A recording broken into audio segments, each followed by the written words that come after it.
I smoked an interesting one this week. It was the Avo XO Legato Tubo. A lot of O sounds in that. About 10 years ago, Thought you were Davidoff. rapping for a minute there. Yeah. Or speaking fake Spanish. About 10 years ago, Davidoff, please cut a check to the Davidoff Cigar Company Oh, yeah. because I mentioned There them you go. twice. Mark that down. Decided to revamp their Avo line of cigars. It included mostly repackaging and dressing them up a little bit, but the new designs were very classy and brought some attention back to the brand. Since then, they've added others, thank you, like the Synchro Nicaragua, which sounded like a good idea, but I've yet to have one that smoked well.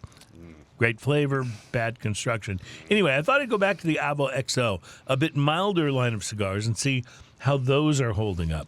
So this week I smoked the Avo XO Legato Tubo. It was 6x54 and beautifully packaged with the orange Avo tube and a cedar wrap around the cigar inside it. The stick itself was also very pretty, a light chocolate brown color. Can we go ahead and say that nobody does tubo like Avo? Oh, yeah, for sure. And Aurora. Like those two are the most beautiful tubos that you Avo can get. even has tubos for their box-pressed The cigars, box which are tubos amazing. are Yeah. so beautiful. Yeah, gorgeous. Like I said, between them and Aurora, those tapered on each end, the Perfecto tubos, Yep. man, they're I beautiful. love those. Well, this stick itself was also very pretty. A light chocolate brown color wrapper leaf, which was Connecticut seed grown in Ecuador. The binder and filler tobaccos are from the Dominican Republic.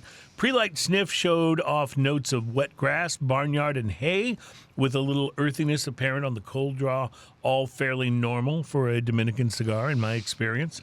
Once I lit the XO Legato, I started to get a feel for the flavors. There was nuttiness, baking spice, some earth, all presented in a silky mouthfeel that bordered on creaminess.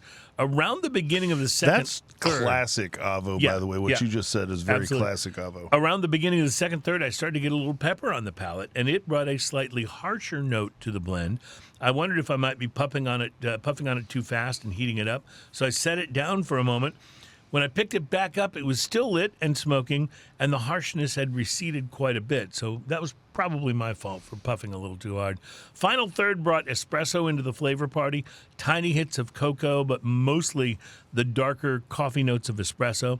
Baking spice persisted. The mouthfeel remained consistently velvety, and I felt like it maybe delivered a bit more flavor than some Connecticut wrapper cigars, but without building the body into medium territory. The whole thing remained mild to medium all the way through.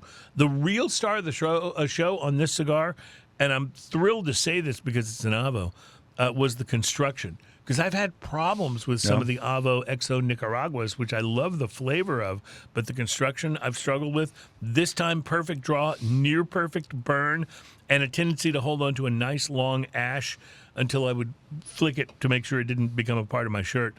This was most important to me because the Nicaraguan Avos that I've tried recently, well, as I said, while more to my personal taste from a strength and flavor standpoint, had all sorts of construction problems, and most critically, a terrible ultra-tight draw, which persisted even after I'd used the Perfect Draw cigar tool. This one, though, smoked beautifully, and while the flavors weren't bold... If you use the Perfect Cigar draw tool...